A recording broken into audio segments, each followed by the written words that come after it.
Vaccination rates against the human papillomavirus are at an all-time low for Ontario youth.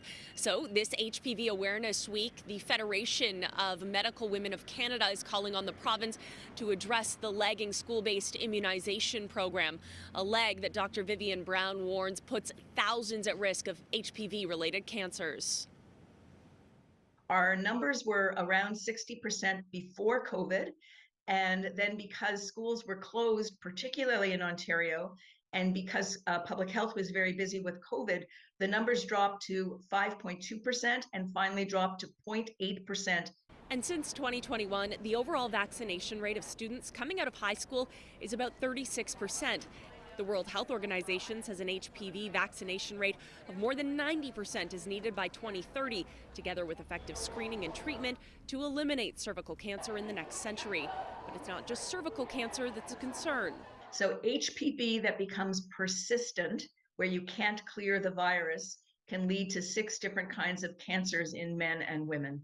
HPV can be spread through sex and intimate touching, and it's estimated about 3/4 of Canadians will have at least one infection in their lifetime. But Dr. Brown says it's highly preventable with a 2-dose vaccine program. So why have the immunization rates not rebounded to pre-pandemic levels now that kids are back in school? Often people don't know that they've missed something, and then they're not really aware of how important it is.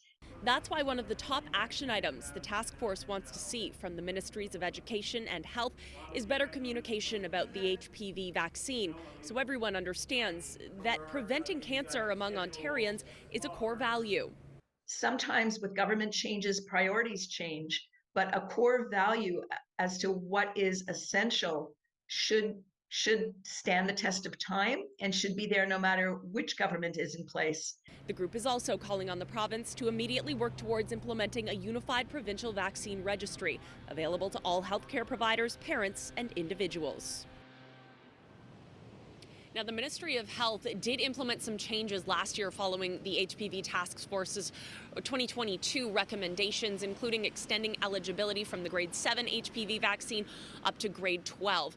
Now, we reached out to the province for a reaction on today's action items, and we did not hear back in time. They said they did not have a spokesperson available today.